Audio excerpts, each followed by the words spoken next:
They said she was too emotional for combat, too fragile for real work. When the colonel ordered her career terminated, everyone expected her to disappear quietly. Instead, she disobeyed direct orders, sustained 9 broken ribs, and rewrote the rules of modern warfare. This is the story of Irene Hill, the soldier they tried to erase, who became the operative they couldn't ignore. What happened on that sunny morning in Bavaria would change military doctrine forever. Before we continue, let us know where you're watching from. If you're enjoying this, don't miss out. Subscribe now for more. The morning sun cast long shadows across the training grounds of Forward Operating Base Wolfsberg, nestled in the Bavarian countryside. Irene Hill stood at the edge of the obstacle course, watching the elite tactical unit run their drills with precision that came from years of working together. At 23, she'd been assigned to the base for 11 months, and in that time, she'd become a ghost. Not literally invisible, of course. People saw her. They just didn't see her as someone who mattered. Irene was compact, barely 5 feet 3 inches. With dark hair, she kept regulation short and eyes that her instructors had once called too expressive for intelligence work. That assessment had followed her through every assignment. Too emotional, too reactive, too invested in outcomes that she remained clinical and detached. The European Defense Initiative had recruited her for her linguistic abilities. She spoke 6 languages fluently and could pass as a native in 4 different countries. She had a photographic memory for faces, an intuitive grasp of cultural nuances, and pattern recognition skills that had earned her top marks in analysis training. But none of that mattered when the real operations were being planned. Lieutenant Baumann, the tactical team leader, jogged past her position without acknowledgement. Behind him came the rest of his unit, 8 men who'd trained together for 3 years. They were the ones who got deployed on the critical missions, the operations that required skill, courage, and what Baumann called operational fortitude. Irene had learned what that phrase really meant. The ability to make hard decisions without letting emotions interfere. The ability to compartmentalize. The ability to be, in essence, less human. She'd heard the whispers in the mess hall, the conversations that stopped when she entered a room. The concern that a woman who cried during the memorial service for a fallen translator couldn't be trusted in high-pressure situations. The doubt that someone who'd been visibly angry about civilian casualties during a briefing had the temperament for field work. Her official role was intelligence analyst and cultural liaison. She provided background briefings, translated intercepted communications, and prepared cultural assessment reports that the tactical teams used for their missions. She was excellent at her job. Her reports were thorough, insightful, and had prevented several potential diplomatic incidents. But she'd never been invited on an actual operation. The briefing room hummed with pre-mission energy as Irene slipped through the door. Satellite imagery covered the main display, showing a compound in the Austrian Alps near the border.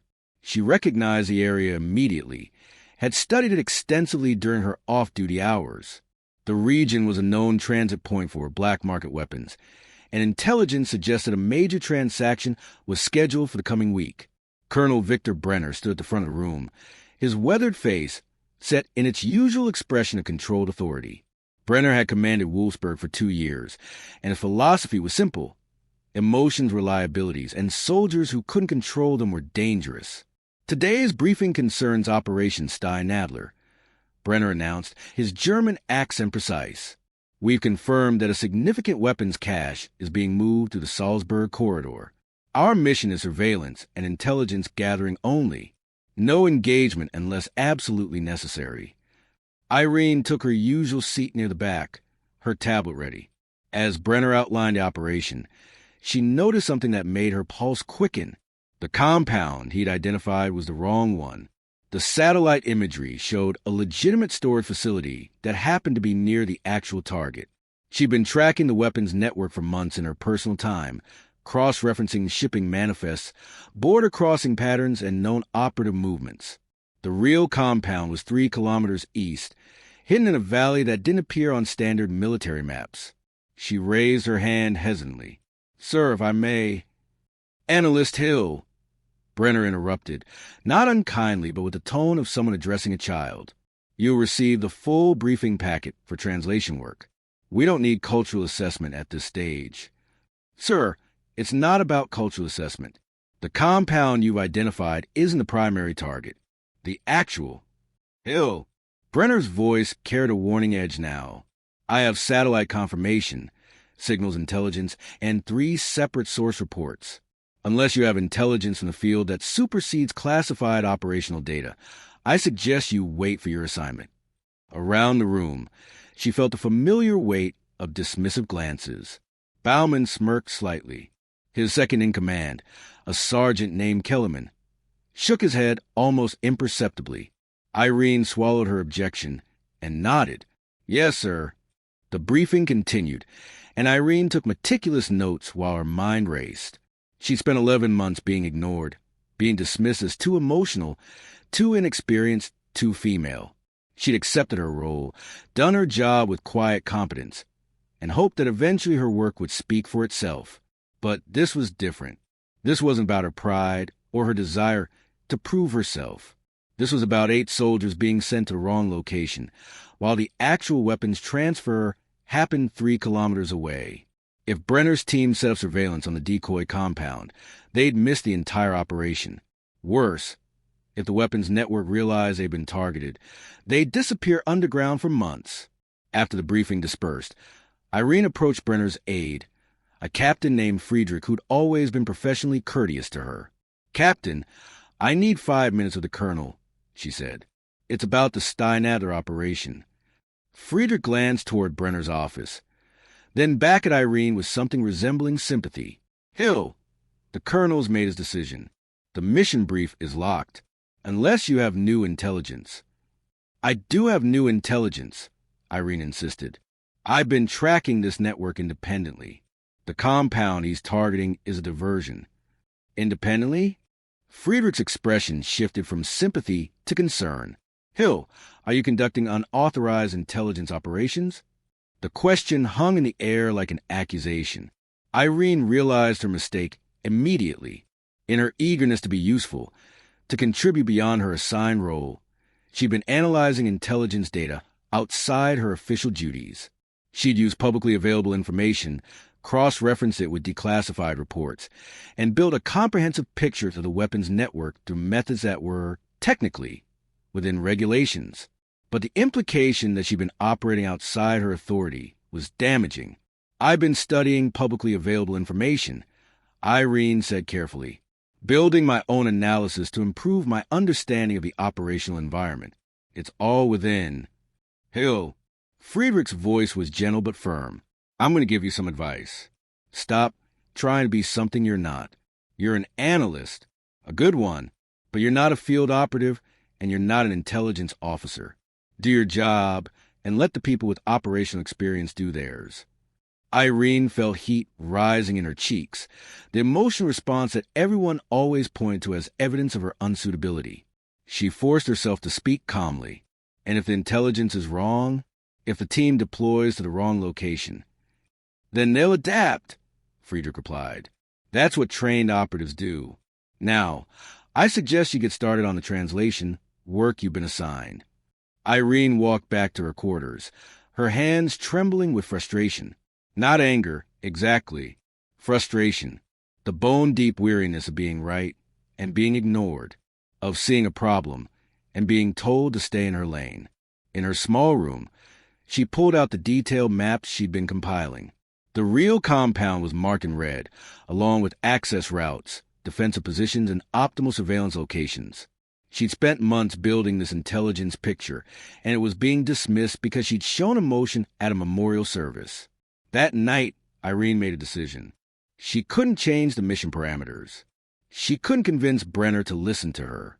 But she could be ready when everything went wrong, because it would go wrong. She was certain of it. She began gathering gear she wasn't authorized to have, preparing for a deployment she hadn't been invited to join. If she was going to be ignored, she'd at least be ignored while being useful. The next 72 hours passed with agonizing slowness. Irene watched the tactical team prepare for Operation Steinadler while she worked on her assigned translations, all the while knowing they were preparing for the wrong mission. She tried twice more to present her findings, once to Lieutenant Bauman directly and once through a formal intelligence assessment that she submitted through proper channels. Bauman had been dismissive. Hill, I appreciate your enthusiasm, but we have actual intelligence professionals handling this operation. Your job is to translate documents, not to second-guess strategic planning. Her formal assessment had been returned with a terse note from Colonel Brenner's office. Assessment reviewed. Current intelligence stands. Focus on assigned duties. On the morning of the operation, Irene arrived at the command center before dawn. The tactical team was already in their staging area, running final equipment checks. She watched the preparations on the monitors. Her stomach knotted with anxiety. The sunny morning felt incongruous with her mood. Bavaria was beautiful in early summer, the mountains crisp against a cloudless sky. It was the kind of day that should have filled her with optimism. Instead, it felt like watching a disaster unfold in slow motion. Captain Friedrich found her in the command center, reviewing satellite imagery on one of the auxiliary displays. Hill, you shouldn't be here. This is operational staff only during active missions. I'm part of the operational staff, Irene replied, keeping her voice steady. I'm the designated translator if any live communications need immediate analysis. Friedrich sighed. Hill, we both know that's a technicality. The colonel has been concerned about your recent behavior, the unauthorized intelligence analysis, the repeated attempts to undermine the mission planning. I'm not trying to undermine anything, Irene interrupted, her frustration breaking through her careful control. I'm trying to prevent a mistake. Captain, please, just look at this analysis. She pulled up her compiled data on the screen. The compound Brenner is targeting has minimal security, no recent supply deliveries, and communication patterns that suggest it's a front. The real compound is here. She zoomed to the valley 3 kilometers east, and it has all the indicators of active operations. Heavy vehicle traffic, encrypted communications bursts, and a security profile consistent with high-value asset protection. Friedrich studied the screen, and for a moment, Irene saw doubt flicker across his face. He was a good officer, one who actually cared about getting things right rather than just following the chain of command. This is thorough, he admitted. Where did you get the traffic analysis data? Commercial satellite imagery subscriptions, publicly available border crossing records, and pattern analysis of known operative vehicles. Irene explained quickly. Everything I use is unclassified. I just put it together in a way that tells a different story than the official intelligence. Friedrich was quiet for a long moment, then shook his head slowly. Hill, even if you're right, and I'm not saying you are, the mission is already in motion. The team deployed 20 minutes ago. They're committed to the current plan. Then send them my analysis. Irene pressed. Let Bauman make the call in the field. Give him the option to verify. The colonel would never approve it, Friedrich said flatly.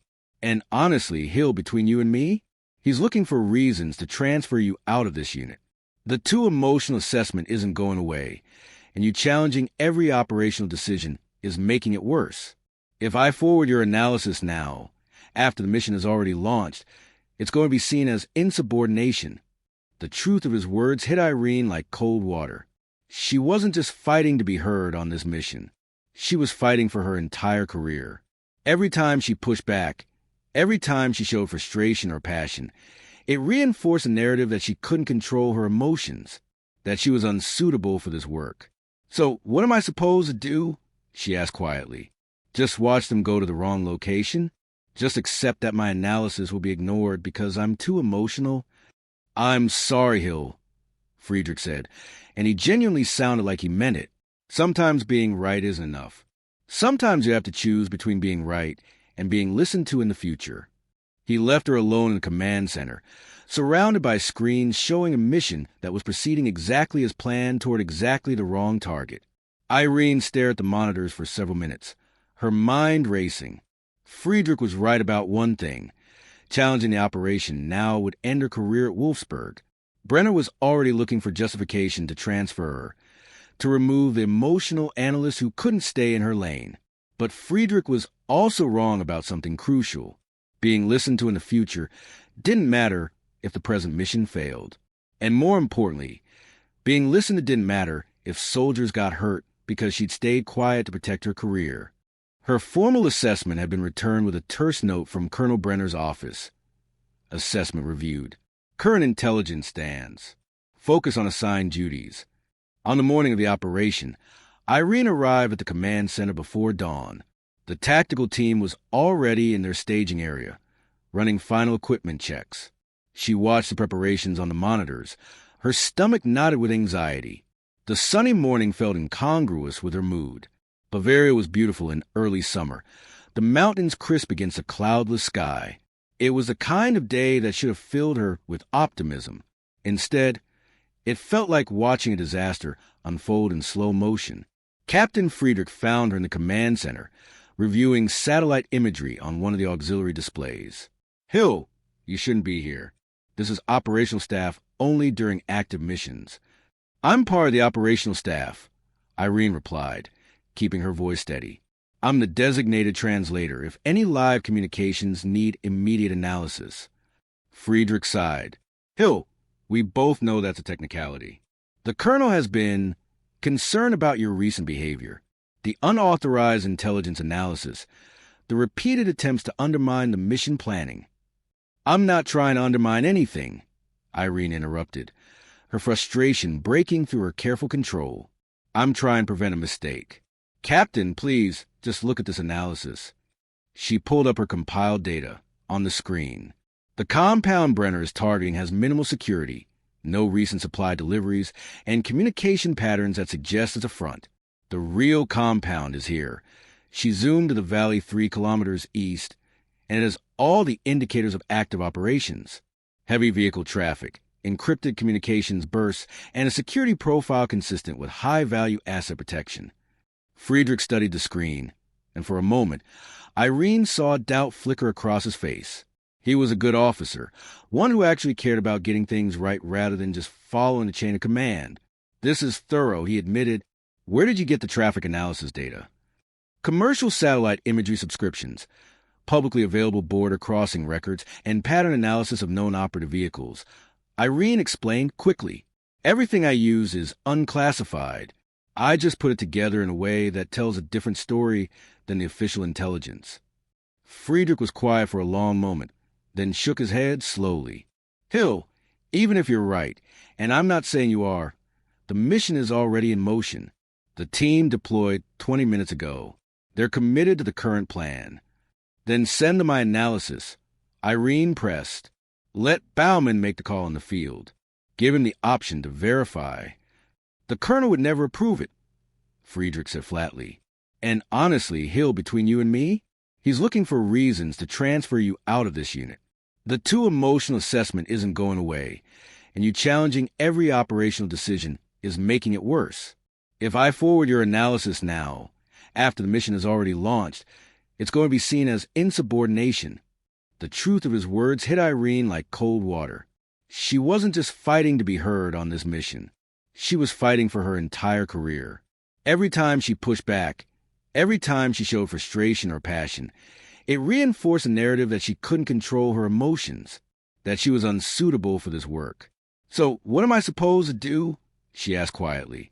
"Just watch them go to the wrong location? Just accept that my analysis will be ignored because I'm too emotional?" "I'm sorry, Hill," Friedrich said, and he genuinely sounded like he meant it. "Sometimes being right isn't enough.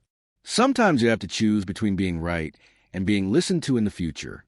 He left her alone in the command center, surrounded by screens showing a mission that was proceeding exactly as planned toward exactly the wrong target. Irene stared at the monitors for several minutes, her mind racing. Friedrich was right about one thing. Challenging the operation now would end her career at Wolfsberg.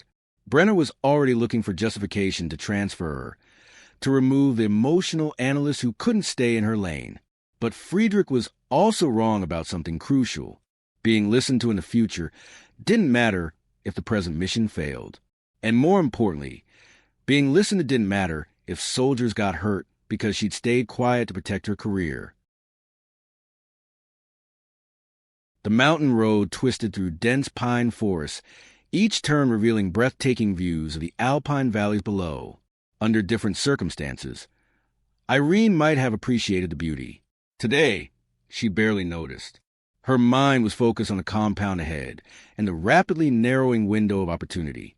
She'd memorized the route during her months of preparation, studying topographical maps until she could navigate them blindfolded.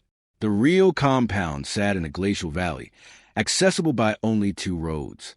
The main approach from the north was too exposed, too obvious for what she needed to do.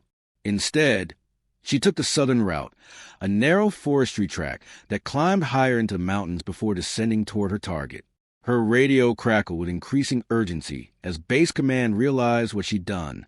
Colonel Brenner's voice, tight with fury, ordered her immediate return. Captain Friedrich's transmissions were more measured but equally insistent. She'd been declared absent without leave. Security forces were being dispatched to intercept her. Irene switched off the radio. Whatever happened next, she needed to see this through without distraction. The forestry track ended at an old logging station, abandoned years ago. She parked the vehicle behind a collapsed shed where it wouldn't be immediately visible from the air, then shouldered her pack and began the final approach on foot. The compound was 2 kilometers away through rough terrain. Irene moved carefully, using the forest cover and her knowledge of the area to stay concealed. She'd studied not just the compound itself, but the surrounding geography, identifying sight lines, natural approaches, and potential observation positions. As she got closer, she began to notice signs that confirmed her analysis. Fresh tire tracks on the access road, disturbed vegetation suggesting recent heavy vehicle movement, and most tellingly, a security presence that far exceeded what would be necessary for a simple storage facility. She found a position on a rocky outcrop that offered a clear view of the compound below. Pulling out her field binoculars, she began documenting what she saw. 3 heavy transport trucks were being loaded systematically. Armed guards patrolled the perimeter with military precision. This wasn't a decoy. This was exactly what she predicted, an active weapons transfer operation. Irene pulled out her camera, snapping photos that would serve as evidence. She documented the vehicles, the security positions, the crates being loaded with serial numbers visible. Every detail that would prove her analysis had been correct. But documentation wasn't enough. The weapons would be gone within the hour, disappeared into the black market network. The mission that Bauman's team was currently conducting at the wrong compound would fail completely. Months of intelligence work would be wasted. She needed to do more than observe. She needed to act. The problem was that she was one person with no tactical support, no backup, and no authorization. What she did have was detailed knowledge of the compound layout, understanding the security patterns, and a desperate willingness to prove that being emotional didn't mean being incapable. Irene studied the compound through her binoculars, her analytical mind automatically cataloging weaknesses. The security was professional but predictable, following patterns she recognized from her intelligence training. The guards rotated on a 15-minute schedule. The loading operation created natural blind spots as vehicles blocked sight lines. If she timed it correctly, she could get inside the perimeter. What she'd do once there was less clear, but she'd figure it out. She always figured it out. She checked her watch. Bauman's team would be discovering the decoy compound was empty right about now. They'd be reporting back to base, and Brenner would be facing the reality that his intelligence had been wrong. But by the time they redirected to the correct location, the weapons would be gone. Unless someone stopped the transfer now. Irene took a deep breath, mentally reviewing everything she knew about the compound, about the security protocols, about the risks she was about to take. Her hands were steady as she secured her pack and began her descent toward the compound. Her mind was clear, focused, and completely free of the emotional chaos that everyone assumed defined her. They'd called her too emotional for this work. In the next hour, she'd prove that emotion wasn't weakness. It was fuel. And right now, that fuel was about to power the most important mission of her career, authorized or not. The first 50 meters were the most exposed. Irene moved during the guard rotation, timing her approach to coincide with a brief window when the southern perimeter was unwatched. She'd studied these patterns for weeks, and her preparation paid off as she reached the fence line without detection. The compound's outer barrier was chain-link topped with razor wire, more substantial than a civilian facility, but less sophisticated than military grade. Irene had expected this. She pulled wire cutters from her pack and began working on a section hidden behind an equipment shed, cutting carefully to minimize noise. The metal gave way with soft clicks that seemed impossibly loud in the mountain silence. She created an opening large enough to slip through, then quickly camouflaged a cut section with loose vegetation. If everything went wrong, she might need this exit. Inside the perimeter, she moved between stacks of supply crates and parked vehicles, using cover instinctively. Her heart hammered against her ribs, but her movements remained controlled. She'd trained for situations like this, even if no one had given her the chance to use that training. The loading operation was centered on a large warehouse building. Through the open bay doors, she could see crates being moved by forklift onto the waiting trucks. The crates were unmarked, but their size and handling suggested heavy weapons or ammunition. Irene worked her way closer, her camera documenting everything: vehicle registration numbers, faces of the operatives, distinctive markings on the crates. Each photo was potential evidence, proof that this operation was real and significant. That's when she noticed something that made her stomach drop. Among the people directing the loading operation was a face she recognized from intelligence briefings. Not a minor player in the weapons network, but someone much more important. Someone whose presence here elevated this from a routine smuggling operation to something that would have international implications. She needed to get this information back to base immediately. This wasn't just about proving her analysis had been correct. This was about intercepting a major weapons transfer that could destabilize the entire region. Irene began working her way back toward her entry point, moving carefully between cover positions. She was 20 meters from the fence when a guard rounded the corner of a storage building, walking directly toward her hiding spot behind a fuel tank. She had perhaps 3 seconds before he'd see her. Fight or flight instincts screamed through her nervous system, but she forced herself to think tactically. Fighting would alert the entire compound. Running would expose her position. She needed a third option. The guard was speaking into a radio, distracted by his conversation. Irene waited until he was 2 steps past her position, then moved in the opposite direction, using his own bulk to block sight lines from other guards. It was risky, but it worked. She slipped behind another building while he continued his patrol, oblivious. Her exit point was ahead, but the guard rotation had changed. 2 men now stood near the southern fence, smoking and talking. They weren't actively watching, but they'd certainly noticed someone cutting to the fence 50 meters away. Irene crouched behind a concrete barrier, her mind racing through options. She could wait for them to move, but the trucks were nearly loaded. In another 10 minutes, they'd be leaving with their cargo. She could try another exit point, but she didn't know those routes as well. Every minute she delayed increased her chances of discovery. Then she noticed the communications array on the roof of the main building, a satellite uplink with transmission equipment. If she could access it, she could send her intelligence directly to base. She'd have photographic evidence, location data, and real-time intelligence about an active operation. It was insane. She'd already committed multiple violations by being here. Accessing their communications equipment would cross into territory that could result in criminal charges, not just military discipline. But the alternative was watching those trucks drive away with weapons that would end up in conflict zones, used against coalition forces or innocent civilians, used against soldiers like the ones at Wolfsberg who dismissed her as too emotional to be trusted. Irene made her decision. She began working her way toward the main building, using the loading activity as cover. The chaos of the operation actually worked in her favor.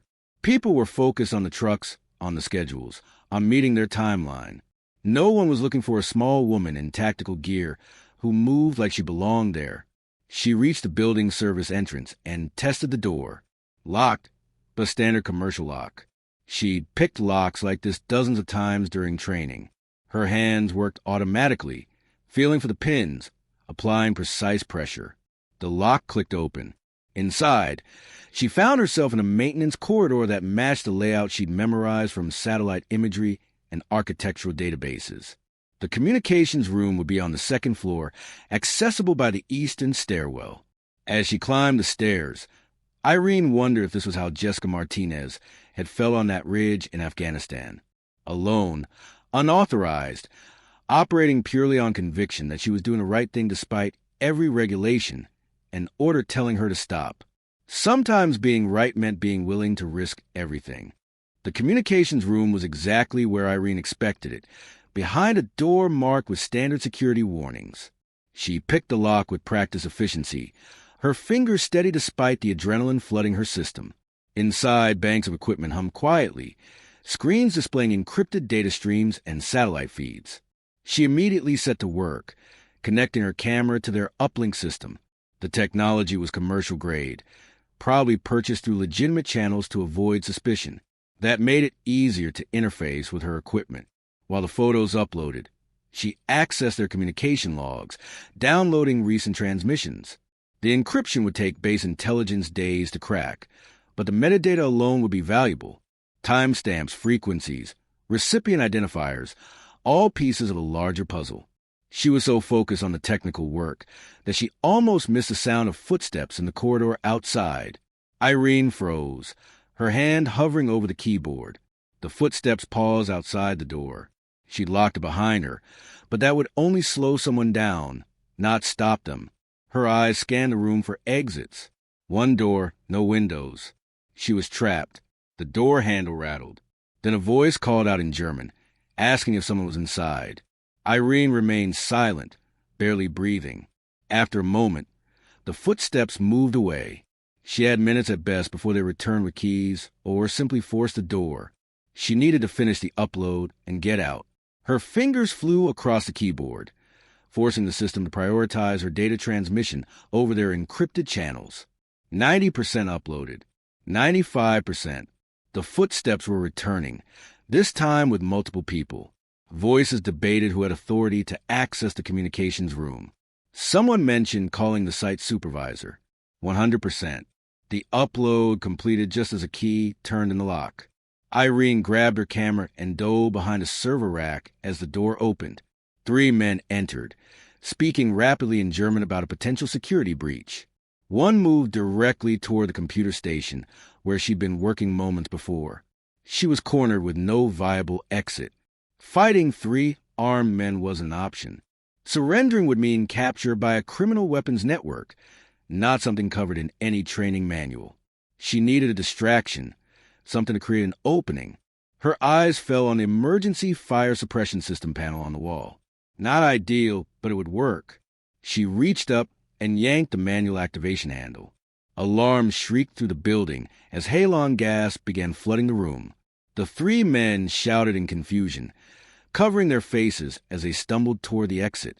Irene moved with them, using their bodies as cover, her smaller size an advantage as she slipped between them in the chaos.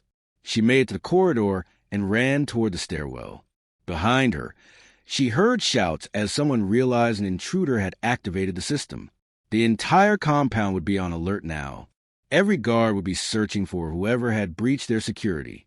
Irene descended the stairs 3 at a time, her tactical training overriding the panic that threatened to overwhelm her. At the ground floor, she pushed through the service entrance into chaos. Guards were running toward the main building, responding to the alarms. She moved against the flow, heading for the southern fence and her exit point. 50 meters. 40. She was going to make it. Then someone shouted behind her. A guard had spotted her, was raising a radio to call for backup. Irene ran, abandoning stealth for speed. The fence was ahead, her camouflaged exit point visible through the morning light. 20 meters. The guard was chasing her now, yelling for others to intercept. 10 meters. She could hear his footsteps closing behind her. She dove for the fence opening, rolling through in a move that would have made her instructors proud if they could have seen it. The guard reached for her, his hand catching her pack. Irene twisted, slipping free of the strap, leaving him holding her empty pack as she scrambled up the hillside beyond the fence. Gunshots cracked through the morning air. She didn't stop to see how close they came, just kept running, using the terrain and forest cover she'd memorized. More guards were pouring out the compound, but she'd studied these woods. She knew every trail, every hiding spot, every route that would take her back to her vehicle. The chase continued for 20 brutal minutes. Irene's lungs burned, her legs screamed, but she maintained her pace. She could hear the guard behind her, sometimes close, sometimes distant. They were organized and professional, But they didn't know this terrain like she did. She was nearing the ridgeline that would take her to the logging station when disaster struck. A loose rock gave way under her boot. She tumbled down a steep embankment, unable to control her fall. Her body slammed into rocks and tree roots, each impact driving the air from her lungs.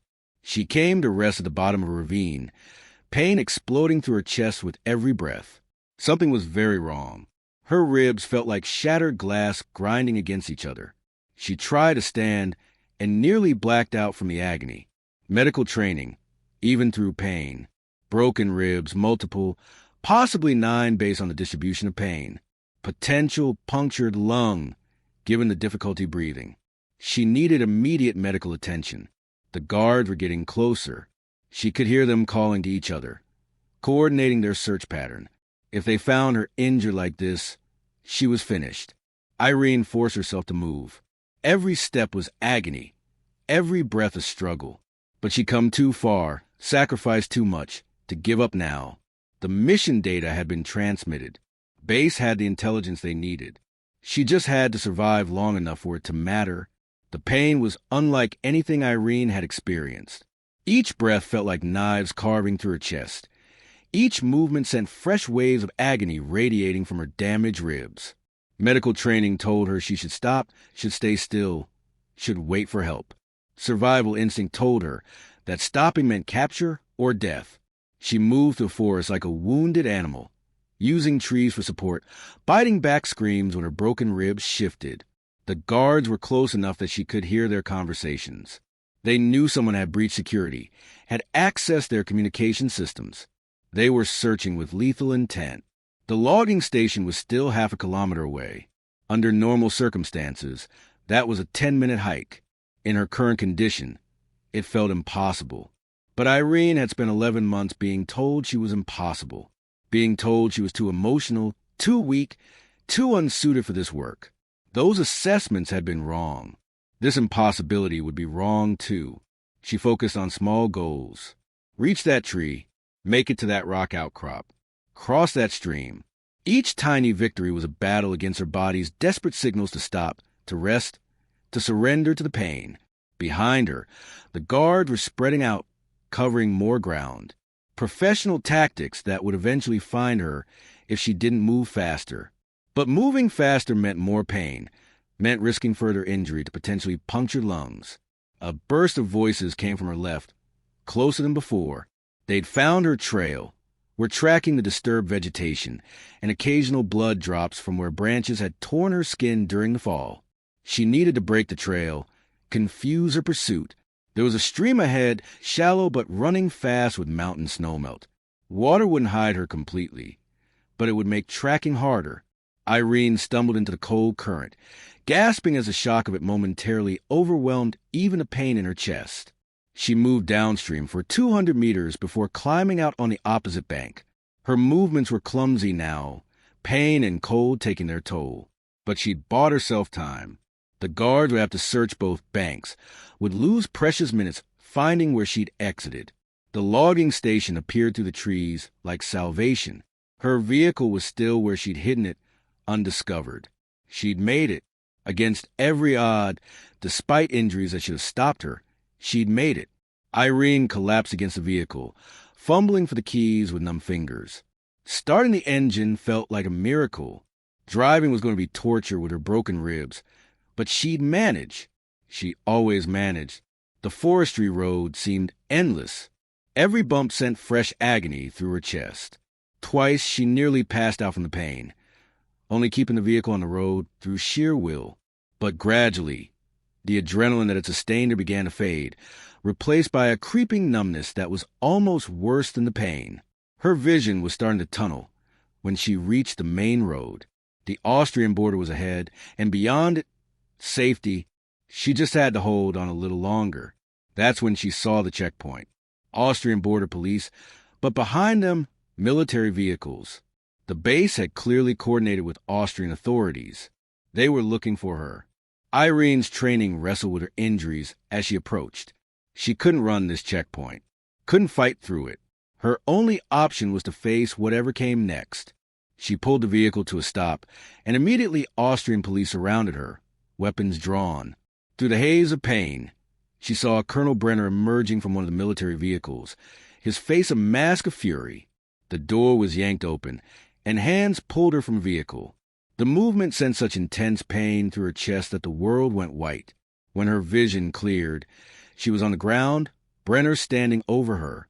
"Hill," he said, his voice tight with controlled rage. "You just ended your military career in the most spectacular fashion possible." Irene tried to speak, but blood filled her mouth. The punctured lung she'd suspected was bleeding internally now, her body finally giving out after pushing far beyond its limits.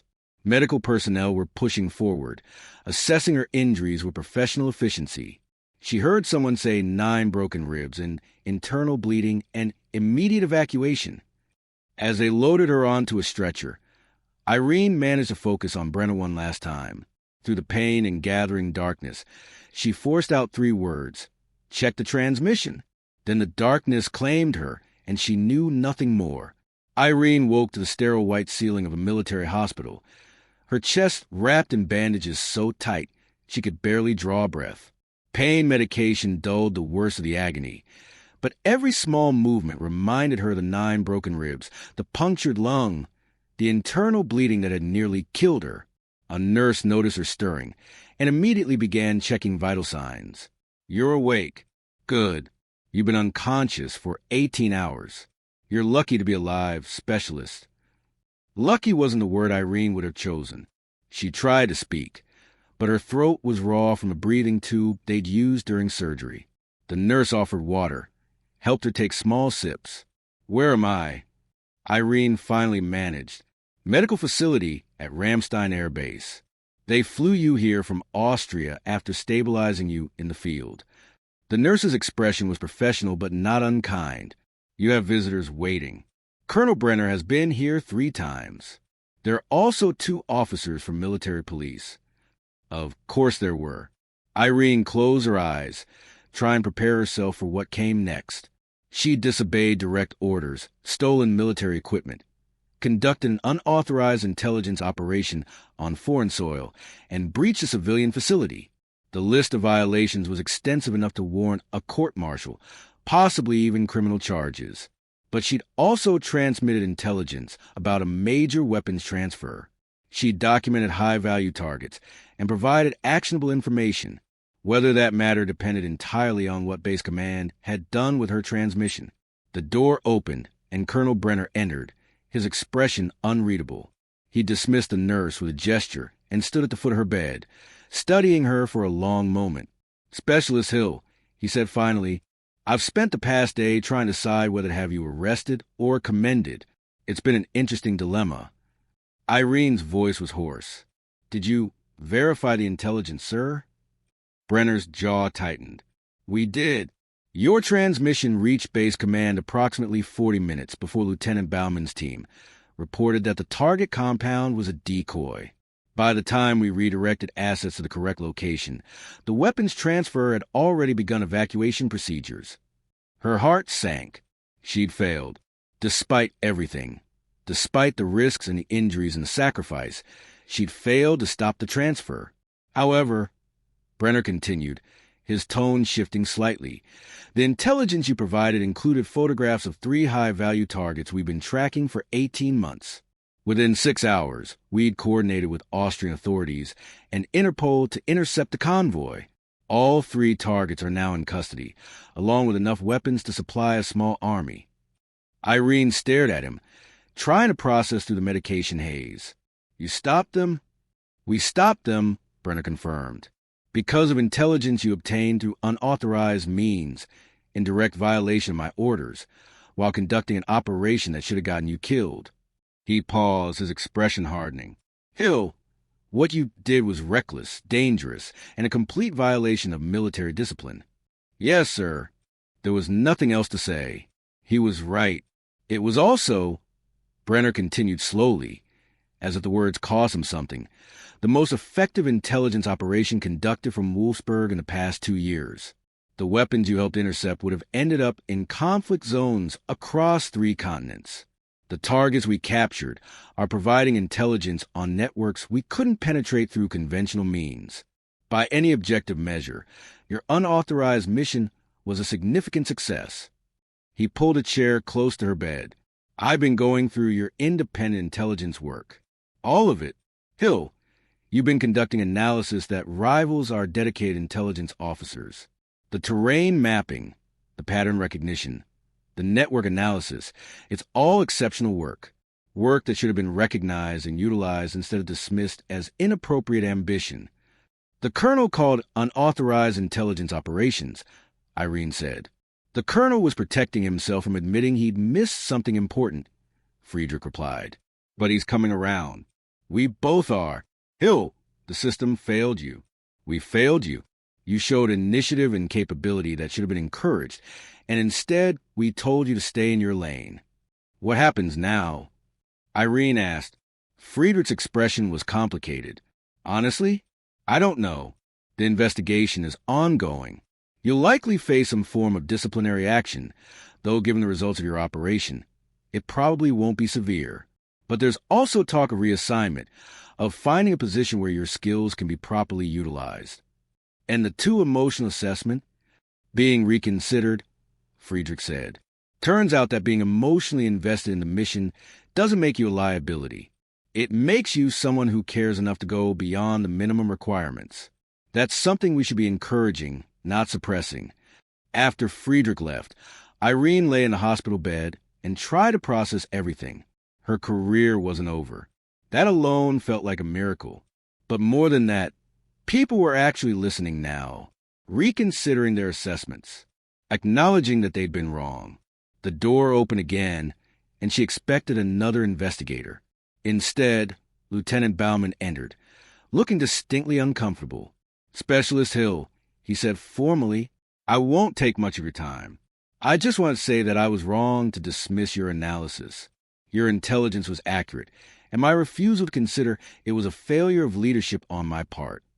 Irene studied him, seeing genuine discomfort rather than grudging obligation. Thank you for saying that, sir. Baumann nodded. For what it's worth, what you did out there, continuing the mission with those injuries, that took courage I'm not sure I would have had. You may not have tactical training, but you've got the instincts and determination of the best operatives I've served with. It was the acknowledgement she'd wanted for 11 months, the recognition that she was capable, that she belonged, that her contributions mattered. And now that she had it, Irene realized it felt different than she'd expected. Not triumphant, just quietly satisfying. I appreciate that, sir, she said simply, after Baumann left. Irene closed her eyes and let herself feel the weight of everything that had happened. The pain, the vindication, the changes that were beginning. She'd broken 9 ribs and nearly died to prove a point.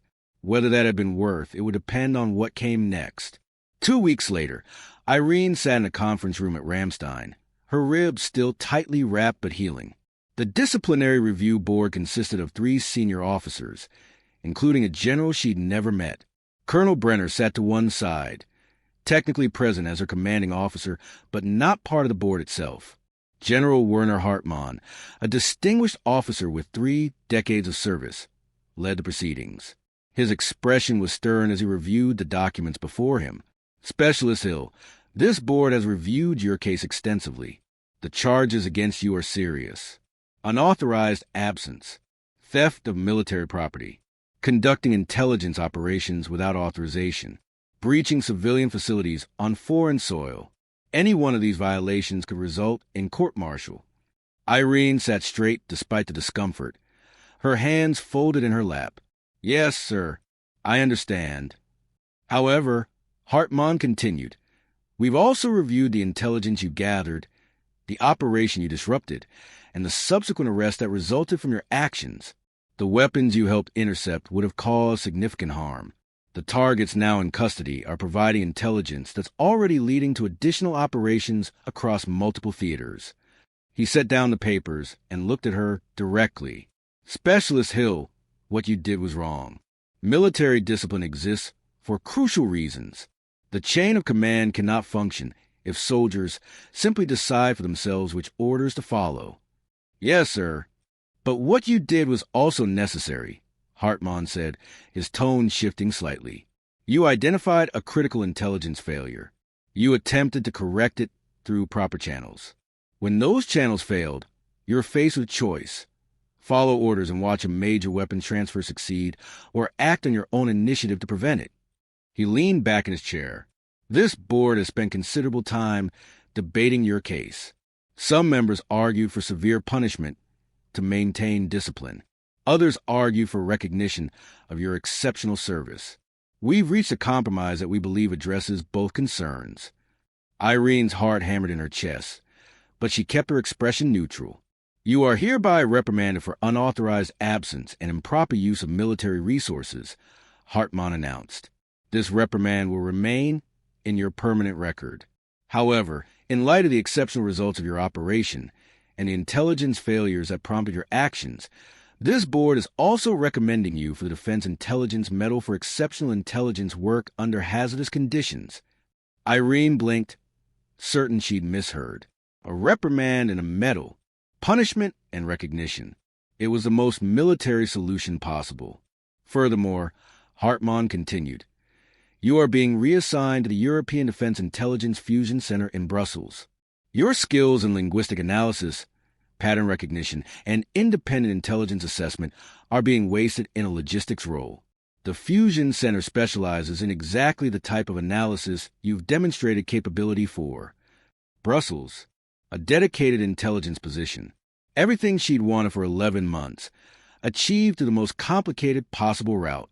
Colonel Brenner has also submitted a recommendation, Hartmann added, glancing at Brenner. He suggests that your independent intelligence methodology be adopted as a training model for analysts across European operations.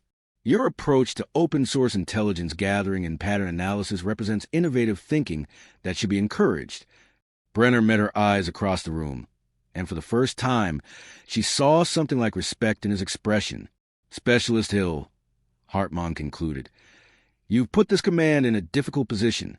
We cannot condone your actions, but we also cannot ignore your results. You've demonstrated that the current system has significant flaws in how it evaluates and utilizes personnel, particularly women who don't fit traditional expectations. He stood, and everyone in the room rose with him. This board hopes that your case will prompt broader examination of how we assess capability and potential. Emotional investment in mission success should be considered an asset, not a liability. Initiative and independent thinking should be encouraged, not suppressed. You've given us much to consider, Specialist Hill. We expect great things from you in Brussels. Thank you, sir. Irene managed, her voice steady despite the emotions threatening to overwhelm her. The board members filed out, leaving Irene alone with Brenner. He approached slowly, his expression thoughtful. Hill, I want you to understand something, he said. I still believe you were wrong to disobey orders, but I also believe I was wrong to ignore your intelligence. We were both wrong in different ways. The difference is that your wrong saved lives, while mine nearly cost them. Sir, you were following established protocols. Protocols that failed, Brenner replied. Hill, when you get to Brussels, remember this experience. Remember what it felt like to be dismissed because you didn't fit someone's expectations. And when you're in a position to evaluate others, make sure you look beyond the surface, beyond the easy assessments, to see what they're actually capable of. I will, sir. Brenner extended his hand. Irene shook it, feeling the wave of acknowledgement in that gesture.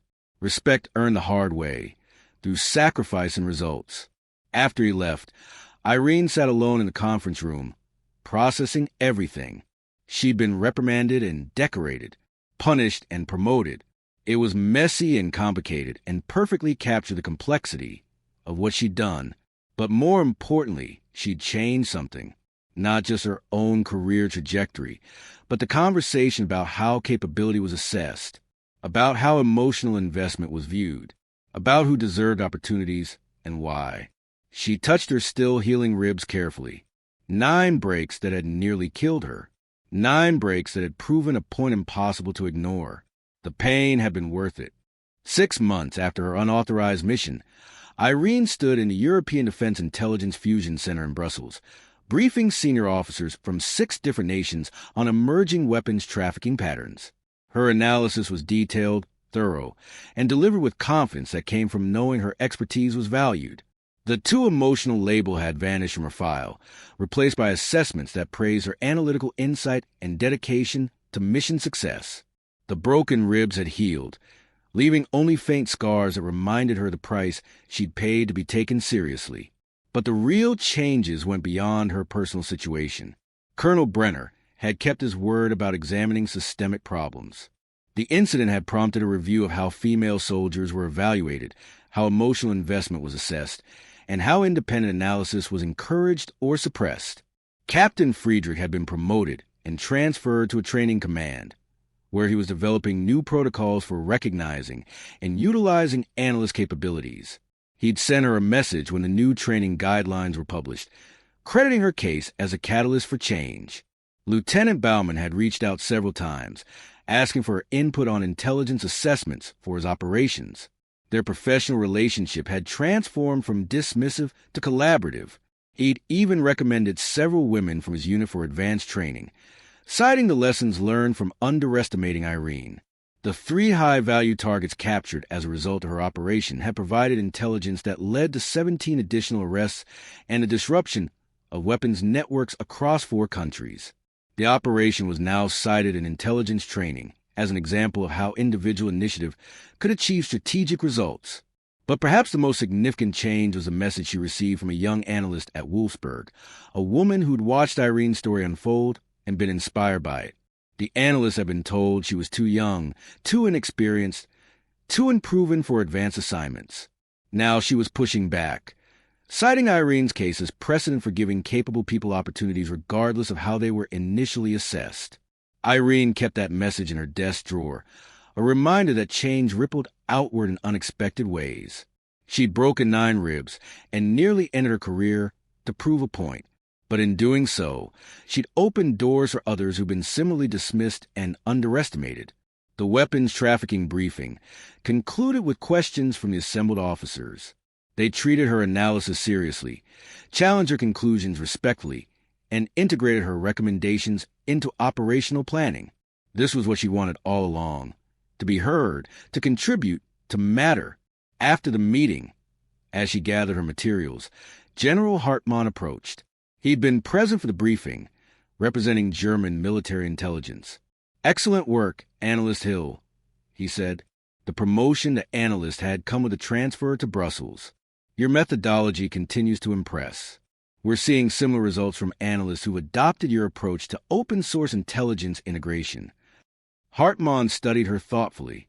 "You know, there's been discussion at higher levels about your case, about what it represents for how we evaluate personnel.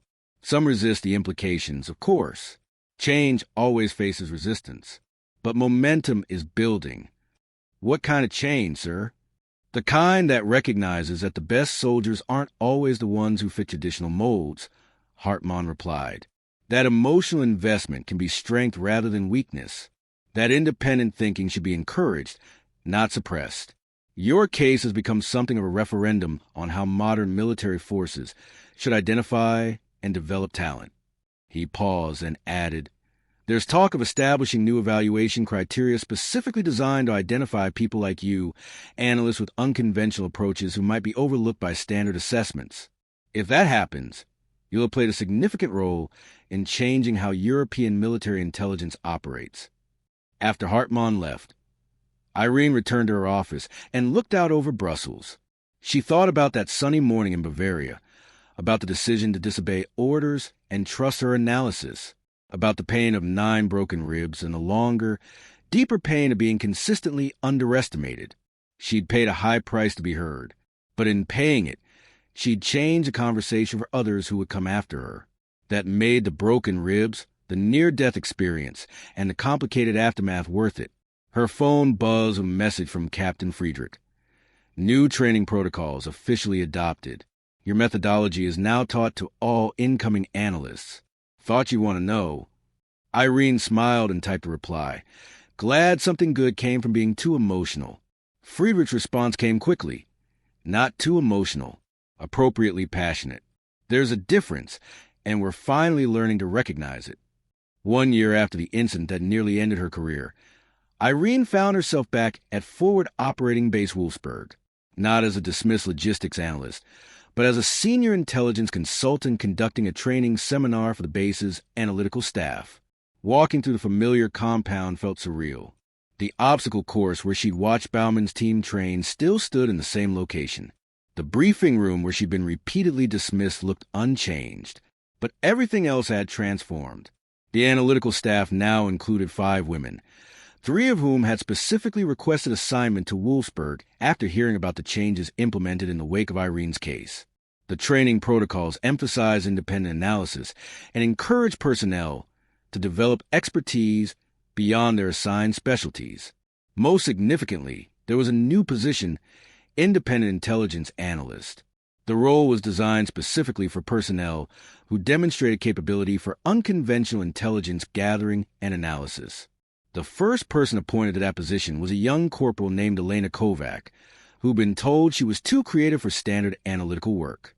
Irene's seminar focused on open-source intelligence methodology and pattern recognition. As she presented her techniques, she saw engaged faces, people taking notes, asking thoughtful questions. No one dismissed her analysis as emotional or inappropriate. They treated her like the expert she'd proven herself to be. During a break, Colonel Brenner approached. He'd aged in the past year, new lines around his eyes suggesting the way to command and change. "Analyst Hill." He greeted her formally, then smiled slightly. "I still find it strange calling you that instead of specialist, though I suppose that's appropriate given how much has changed. It's good to be back, sir, even under different circumstances." "The base is better for those circumstances," Brenner said. "We've identified 3 analysts with exceptional capabilities who would have been overlooked under the old evaluation system. 2 have already been promoted based on their independent analysis work. The 3rd just prevented a significant security breach by pursuing an unconventional line of inquiry that traditional protocols would have dismissed." "That's excellent news, sir." Brenner's expression grew more serious. "Hill, I wanted you to know that your case has had implications beyond Wolfsberg. The European Defense Command has adopted modified evaluation criteria for analytical personnel. 6 other bases have implemented similar training protocols. There's even discussion of creating a dedicated unconventional analysis division. I never intended to change policy, sir. I just wanted to stop that weapons transfer." She pulled up a case study on the screen. The weapons trafficking operation from 3 years ago, now declassified and used as a training example. The class had studied it already, knew the broad outlines. This operation succeeded because someone refused to accept that their analysis could be dismissed without proper review, Irene explained, but also nearly failed because that person's approach was confrontational rather than collaborative. The lesson isn't just about trusting your capabilities. It's about finding ways to make others understand why your analysis deserves consideration. Another student, a German analyst named Thomas, spoke up. "The report says the analyst broke 9 ribs during the operation. That seems like an extreme price for proving a point." "It was," Irene agreed quietly. "And if that analyst could go back, they might approach things differently. But they can't go back, and neither can any of you when you're faced with critical decisions in the field. What you can do is prepare thoroughly, use proper channels whenever possible, and remember that sometimes the right choice isn't the easy one." The use of third person wasn't fooling anyone. Most of the class knew they were being taught by the analyst from the case study, but maintaining professional distance from her own experience helped keep the focus on the lessons rather than the drama. After class, Elena Kovac found her in the instructor's office. Elena had been promoted twice in 3 years and was now leading her own analytical team at Wolfsberg. "Your students are lucky," Elena said. "They're learning from someone who actually lived the challenges they'll face. They're learning from someone who made every possible mistake," Irene corrected with a smile. "My hope is that they'll find smarter ways to achieve similar results." The results were pretty impressive, Elena pointed out. 17 arrests for major weapons networks disrupted, and systemic changes in how analytical personnel are evaluated. Not bad for an unauthorized operation. Irene touched her side reflexively, feeling the ghost of pain from ribs long healed. The results justified the risks. But I was also incredibly lucky. Things could have gone very differently. But they didn't, Elena said firmly. And because they didn't, people like me have opportunities that wouldn't have existed otherwise. That matters, Irene, more than you probably acknowledge to yourself. After Elena left, Irene pulled up the file on her desk, a preliminary analysis from one of her students who'd identified a potential smuggling pattern. The analysis was thorough, unconventional, and probably correct. It also challenged the current intelligence assessment from the student's home command. Irene made notes in the margins, suggestions for strengthening the argument, advice on presenting findings to skeptical superiors. Then she scheduled a meeting with the student to discuss how to navigate the political realities of challenging established intelligence. This was her legacy now, not the dramatic rescue or the broken ribs, but the quiet work of teaching others how to trust their capabilities while navigating systems that didn't always recognize unconventional excellence. Her phone displayed a message from General Hartmann. The Unconventional Analysis Division is officially approved. They want you to help design the selection criteria. Interested? Irene smiled and typed her acceptance. 3 years ago, she'd been told she was too emotional for intelligence work. Now she was helping design the future of that work, creating pathways for others who didn't fit traditional molds. The morning sun streamed through her office window, bright and warm, not unlike that sunny day in Bavaria when she'd made the choice that changed everything. She'd paid for that choice with 9 broken ribs, a near-death experience, and the permanent label of the analyst who disobeyed orders. But she'd also gained something invaluable, proof that being told you're too something doesn't define your limits. That passion can be strength. That caring deeply about outcomes isn't weakness, but fuel for exceptional work. Colonel Brenner had ordered her career ended. Instead, she'd broken 9 ribs and changed military intelligence history. Not because she was trying to be a hero or make a statement, but because she cared enough to risk everything when it mattered. As Irene prepared materials for her next class, she thought about all the students who'd passed through her courses, all the analysts who'd benefit from the changes her case had catalyzed. Each one represented a small victory against the systems that told people they were too different to succeed. Her story had become larger than herself, a reminder that sometimes the people dismissed as too emotional, too unconventional, or too questioning are exactly the ones who change everything. The scars on her ribs had faded to thin white lines, barely visible.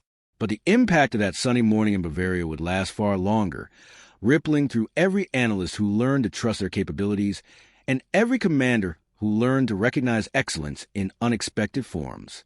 Irene Hill had been told she was too emotional for this work. Instead, she'd proven that emotion, properly channeled, could drive the kind of dedication and courage that saved lives and transformed systems. And in the end, that was the only assessment that truly mattered. Up next, you've got 2 more standout stories right on your screen.